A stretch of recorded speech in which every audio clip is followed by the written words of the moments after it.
Good afternoon and welcome. I'm Fred Kemp, President and CEO of the Atlantic Council, and I'm delighted that also the Chairman of the Atlantic Council is here today, Governor Huntsman, on his behalf, in particular on behalf of Adrian Arsh, the founder of the Adrian Arsh Latin America Center, Peter Schechter, the director of the center, and Capricia Penovic Marshall, the ambassador in residence.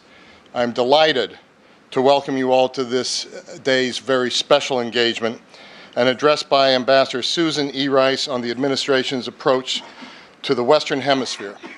Ambassador Rice, we are immensely honored to be hosting you here at the Atlantic Council at this historic moment. The one thing I always have to say at events like this, on the record, we encourage you to join the conversation on Twitter with the hashtag Susan Rice @AC. We are also, the least important thing you'll hear today, so except for Twitterati. We are also grateful to our partners in producing this event. Thank you to the Brookings Institution, my friend Strobe Talbot, represented by Harold Trinkenas, Director of the Latin American Initiative, the Inter-American Dialogue, represented by Michael Shifter, the President, and the Woodrow Wilson International Center of Scholars, and my friend Jane Harmon, represented here by Cynthia Arnson, Director of the Latin American Program. Thank you for collaborating with us to bring this to fruition. I also want to extend a special welcome to members of the Atlantic Council Board of Directors and esteemed ambassadors joining us in the audience this afternoon. Ambassador Rice, thank you for taking the time. We consider it a privilege to host you, not only because of your key role in shaping the President's foreign policy agenda, but also because of your tireless, steadfast commitment to promoting constructive leadership and international engagement across the globe. Since becoming President Obama's National Security Advisor in 2013, you've been at the helm of a second-term administration foreign policy that has significant achievements, which have included U.S.-Cuba opening, brokering a multilateral deal with Iran, and the successful conclusion of the TPP agreement. We've had a role here at the Atlantic Council in all of these issues. Previously, as U.S. Permanent Representative to the United Nations, you were a powerful voice in advancing U.S. interests at the Security Council and furthering our country's commitment to diplomatic solutions, where you helped win the stiffest UN sanctions ever against Iran and North Korea and brokered life-saving interventions in Libya and the Côte d'Ivoire. These positions, in addition to the host of others you've held at the State Department, the National Security Council, and elsewhere, are emblematic of a lifetime dedicated to common security and prosperity at home and abroad. Your remarks today come just days ahead of President Obama's trip to Cuba and Argentina next Monday, the first time in over 80 years that a sitting U.S. president will visit Cuba. This is a historic turning point for the United States relations with Cuba and with Latin America broadly. So we are especially pleased to hear from you today on the administration's priorities for the Western Hemisphere. Echoing the spirit and passion of our Adrian Arsh Latin America Center, I wish to underscore that we see the President's trip hugely significant, not just in the message about the relationship with Cuba, as symbolic of the advances that the United States has made in engaging Latin America during the Obama administration. In the past decade, Latin America has been a region transformed, and our center has worked to examine what those transformations mean for the hemisphere moving forward. With 70 million people entering the middle class and the region's status as one of our fastest growing trade partners, Latin America holds huge promise. The Obama administration has fully recognized this scenario, with achievements such as concluding TPP, which includes 3 Latin American nations, support for ending the FARC conflict in Colombia, and initiatives to improve security in Central America. President Obama has woven a clear narrative. Most notably, he has improved our relations with all of Latin America by restarting the U.S.-Cuba relationship and making continuous progress between the two countries. These issues are at the heart of the work of the Arsh Center, from our February 2014 poll on evolving U.S. attitudes toward Cuba to our recent work on reintegrating Cuba into global financial institutions such as the Inter-American Development Bank, to our policy brief this month about the outlook for Argentina's energy sector. Our center's narrative is optimistic because we believe that the United States is poised to engage even further on the vital political and economic connections that will continue to advance prosperity in the hemisphere. With that, I would like to welcome to the stage Ambassador Susan Rice.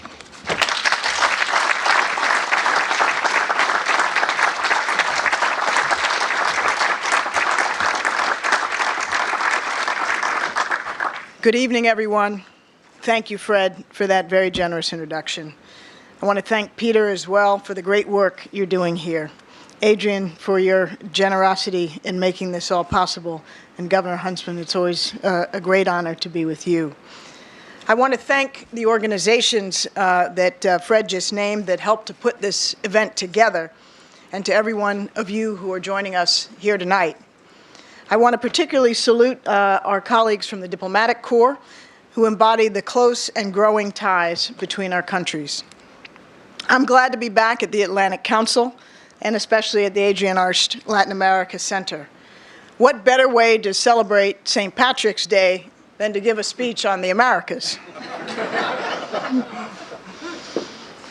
This organization focuses on the new Latin America. I wanted to come here because 2016 is an especially significant, perhaps historic year for the region. Our hemisphere and the relationship between the United States and our partners across the Americas is at a transformational moment. And President Obama and all of us throughout his administration intend to make the most of it. So today I want to discuss this moment, the approach that got us here, and how we plan to seize this opportunity during President Obama's upcoming trip to Cuba and Argentina, and for the remainder of his administration. I know some folks in Latin America like to give really rather long speeches, but I'll do my best to keep this under 8 hours. There's no denying that Latin America faces serious challenges. Too many people still live in poverty. Too many voices still are silenced. Too many communities are still racked by violence. But what President Obama said in Santiago 5 years ago is even more true today. This is, he said, a region on the move, proud of its progress and ready to assume a greater role in world affairs. We see the new Latin America in its political transformation. Thanks to the determination and sacrifice of citizens and activists, today almost all people across the hemisphere live in democracies. Increasingly robust civil societies are demanding greater accountability of their leaders. Over the past few years, governments that were hostile towards the United States have given way to ones that are more open to partnership. We see the new Latin America in the way the region initially bounced back from the global financial crisis. Today, we're witnessing a next wave of challenges, from slower growth and weaker commodity prices to strains on the middle class. But we're also seeing countries recognizing the need to become more resilient by reforming and diversifying their economies. Thanks to stronger business climates and greater openness to investment, many countries are better positioned than before to rebound from economic shocks. In a number of places, we must do more to preserve and build on the progress we've made, including lifting millions of people out of poverty over the last 2 decades. And the United States stands ready to work with our partners to meet these challenges. And that's because this transformation has been mirrored by a change in the United States' approach to the region. Before President Obama took office, our bilateral relationships were often strained.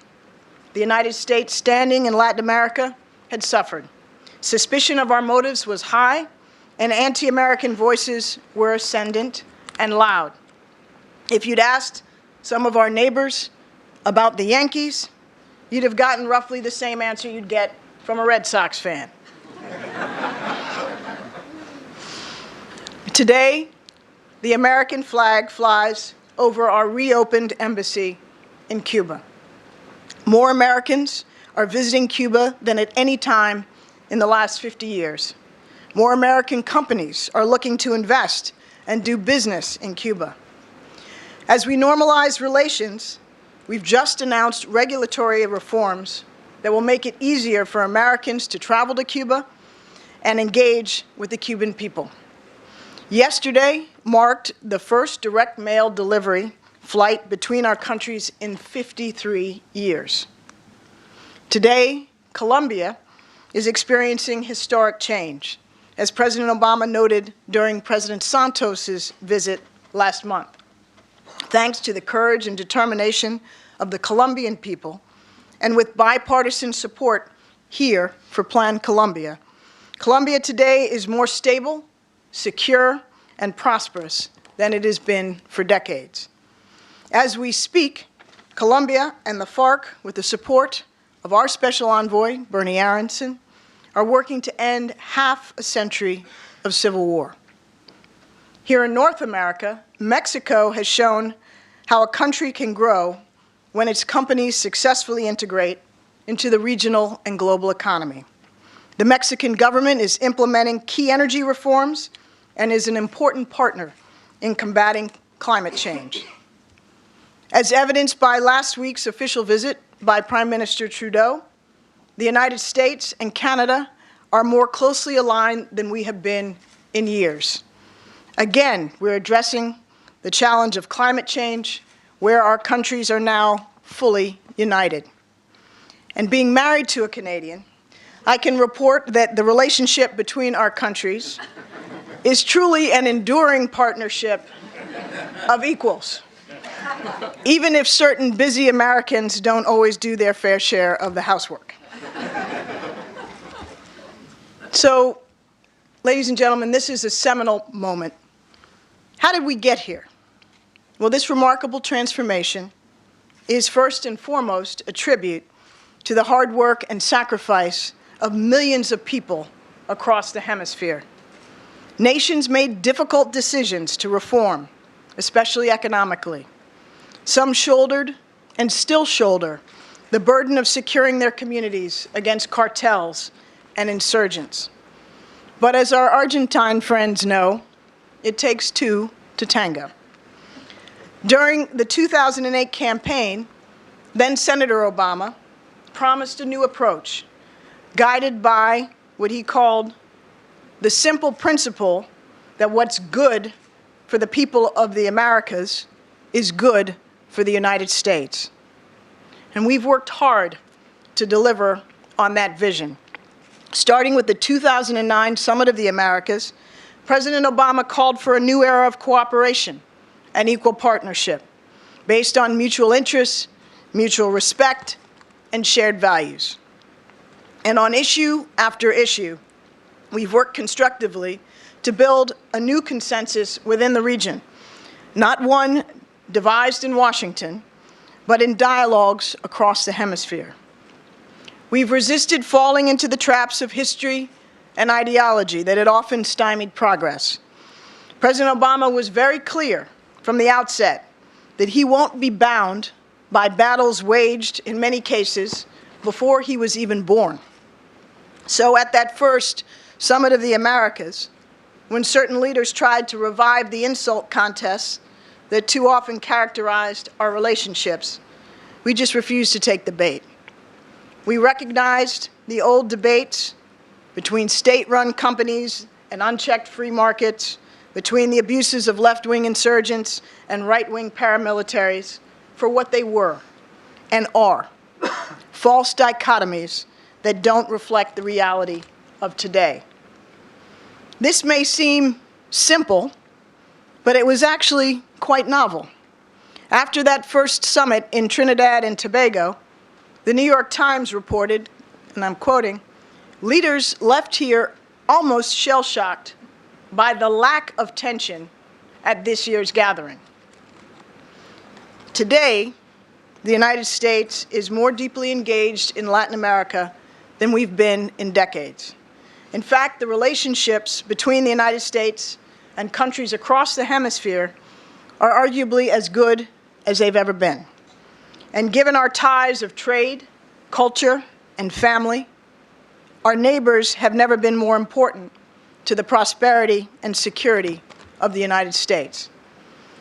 President Obama's visit to Latin America next week will build on this progress. On Sunday, Air Force One will depart Andrews Air Force Base en route to Havana, Cuba. No national security advisor has ever said that before. As Fred said, no U.S. president has traveled to Cuba since Calvin Coolidge came on a battleship 88 years ago. In Havana, President Obama will meet with President Castro to discuss how we can continue to normalize relations between our governments and increase contacts between our peoples. As he did when they met in Panama last year, President Obama will speak candidly about areas where we disagree with the Cuban government, particularly human rights.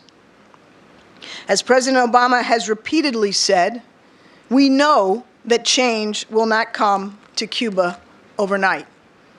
But the old approach of trying to isolate Cuba for more than 50 years clearly didn't work. We believe that engagement, including greater trade, travel, and ties between Americans and Cubans, is the best way to help create opportunity and spur progress for the Cuban people. And that's why, as part of his visit, the President will meet with civil society leaders, including human rights activists, who give voice to the aspirations of the Cuban people. He'll meet with Cuban entrepreneurs, cuentapropistas, from a variety of sectors to discuss what we can do to help them start and grow their businesses. At the Gran Teatro, President Obama will speak directly to the Cuban people, and he'll attend a Major League Baseball exhibition game between the Cuban national team and the Tampa Bay Rays, another reminder of the ties we can strengthen between our peoples. On Tuesday, President Obama will travel to Argentina, another visit that might have seemed unlikely not long ago. We've been impressed by many of the reforms that President Macri has initiated, and we believe that Argentina can be a strong global partner on a range of issues, from counter-narcotics to climate change. Secretary of Trade Miguel Braun recently told this forum that Argentina is open for business, and we are keen to expand our economic relationship. We expect that President Obama and President Macri will announce a number of new partnerships, including efforts to combat crime and drug trafficking, promote sustainable energy development, and fight climate change. As he has throughout the region, the President will hold a town hall with young Argentines who are essential to Argentina's growing regional and global role. The President's visit to Argentina falls, as you know, on the 40th anniversary of the 1976 military coup. To underscore our shared commitment to human rights, the President will visit the Parque de la Memoria to honor the victims of Argentina's dirty war. In addition to the more than 4,000 documents that the United States has already released from that dark period, President Obama, at the request of the Argentine government, will announce a comprehensive effort to declassify additional documents, including, for the first time, military and intelligence records. On this anniversary,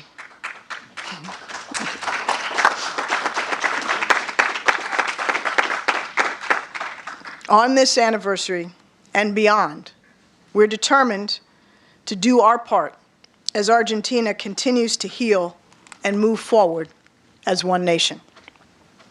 So we believe this trip will be an historic and powerful demonstration of our nation's new approach to Latin America, an approach that will guide us for the remainder of the Obama administration.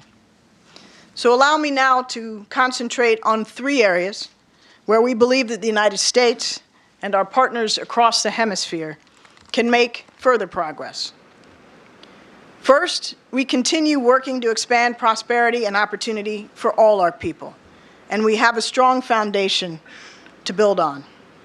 Since President Obama took office, we've boosted U.S. exports to Latin America by more than 40%. We encourage Pacific Alliance countries, Chile, Colombia, Mexico, and Peru, to continue their impressive progress in reducing trade barriers and integrating financial markets. And with the Trans-Pacific Partnership, we're deepening our trade and investment ties with Canada, Chile, Mexico, and Peru. This is a good deal with strong labor and environmental standards, and we are committed to working with Congress to ratify it. Few areas offer more promise for economic cooperation than clean energy. From Canada to the Caribbean, our hemisphere is especially vulnerable to climate change, which is why we're working to implement the historic Paris Climate Agreement as quickly as possible.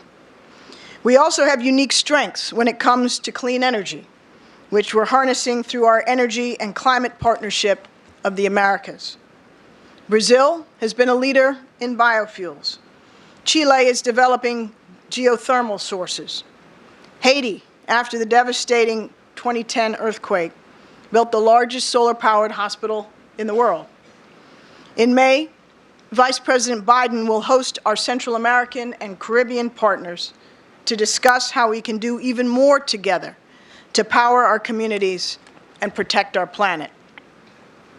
As we strive to meet today's pressing economic challenges, we're making economies more inclusive with new opportunities for entrepreneurs, farmers, and the small and medium-sized businesses that employ over half the hemisphere's workforce. With the Small Business Network of the Americas, we'll help incubate more ideas, advise more aspiring entrepreneurs, and connect them to new opportunities. Over the next 3 years, our Women's Entrepreneurship in the Americas program is on track to help 100,000 women overcome barriers to starting a business.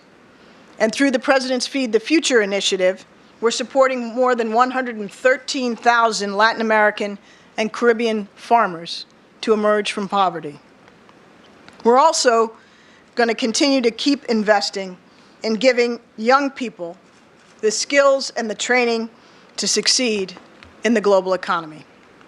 Through the President's Young Leaders of the Americas initiative, we're helping entrepreneurs and activists connect, collaborate, and move forward. And our 100,000 Strong in the Americas program aims to enable 100,000 U.S. students to study in Latin America and 100,000 Latin American students to study in the United States by 2020.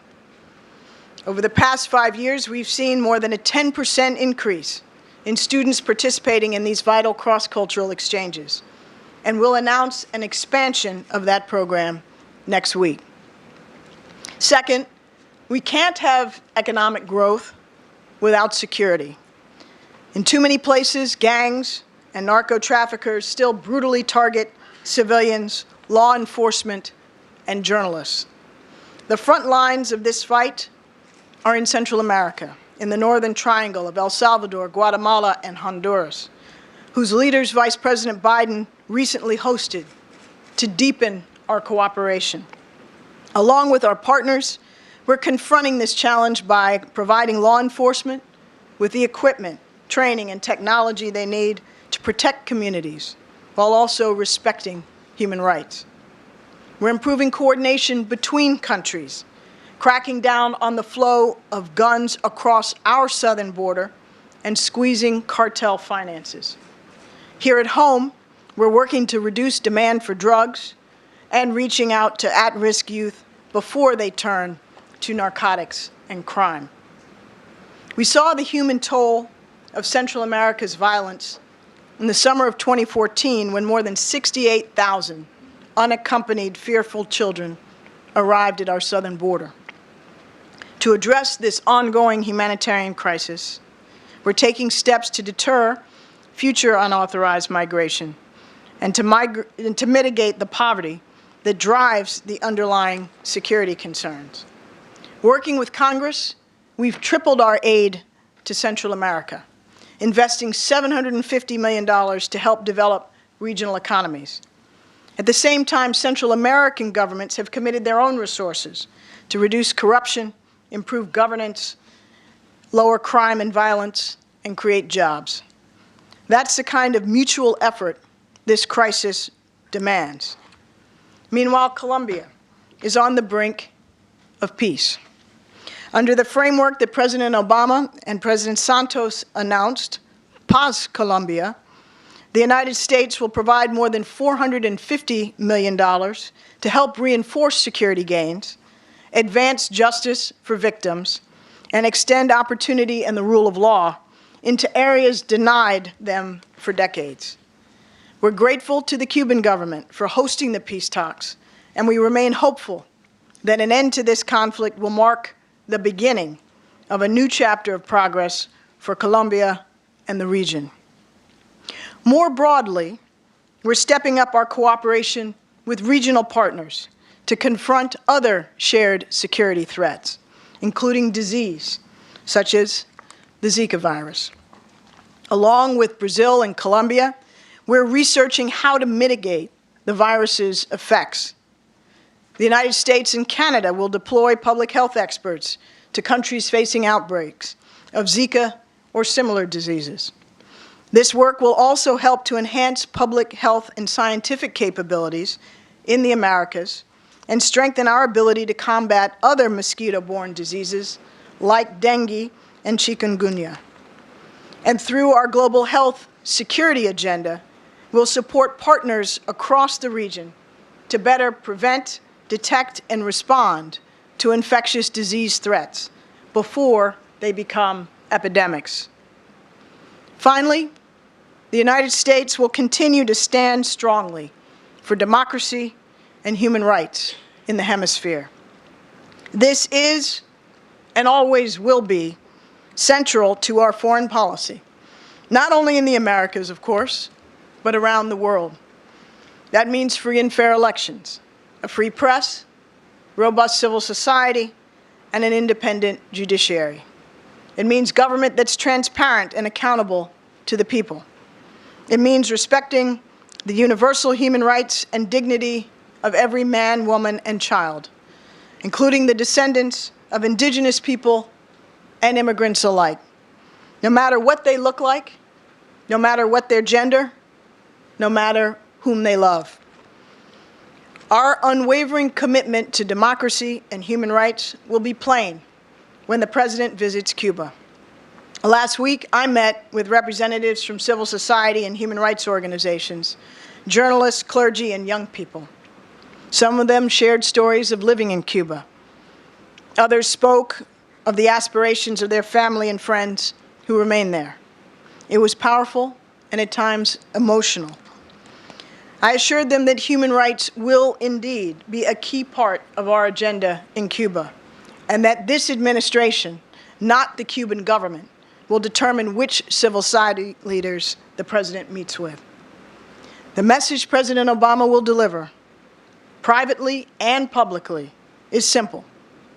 We believe the Cuban people, like people everywhere, are best served by genuine democracy, when they're free to choose their leaders, express their ideas, and practice their faith. So the United States will keep championing the human rights of all people everywhere, including in Cuba. In Venezuela, we were heartened that the recent legislative elections were well administered and relatively peaceful, and the results were initially respected. But we remain deeply concerned by the marginalization of the legislature and the jailing of dissenters. We aim to see a dialogue between the government and the opposition so they can work to address the country's pressing needs, especially its very serious economic challenges. Across the Americas, the United States will continue to support building those durable, accountable institutions upon which democracy, growth, and basic services depend. Chile is reforming its lobbying laws. Mexico is strengthening its judiciary. Paraguay now posts all government salaries online. Across Brazil, citizens are raising their voices on behalf of principles that are at the core of democratic and just societies, including rule of law, due process, and accountability. To navigate this challenging moment, Brazilians must rely on the strength of their democratic institutions and their resilience as a people. Throughout the region, through the Open Government Partnership, we will keep promoting transparency and good governance. And as we help Haiti to rebuild, we're urging Haitians to hold elections soon so that a representative government can meet the needs of its people. This is the vision that has guided President Obama for the past 7 years. Partnerships rooted in mutual interests and mutual respect. Collaborations committed to expanding prosperity and opportunity, promoting our shared security, and upholding democratic values and human rights. That's the vision the President will carry forward next week. In Havana and Buenos Aires, we will be reminded that even more than our common interests, the peoples of the Americas are united, nearly 1 billion strong, by shared values. We work together, study together, and protect our communities together. We see this most clearly in the 55 million Hispanic Americans who enrich and strengthen our nation, a major reason why we must continue working for a fair and functioning immigration system. From Alaska to Tierra del Fuego, we're bound together by common hopes, by our dreams for a better future for all of our children, a future where our sons and daughters can go to school without fearing the violence of drug traffickers, where a young entrepreneur or farmer can have a shot at success, where a dissident can stand up and speak out free from persecution. This is our enduring vision.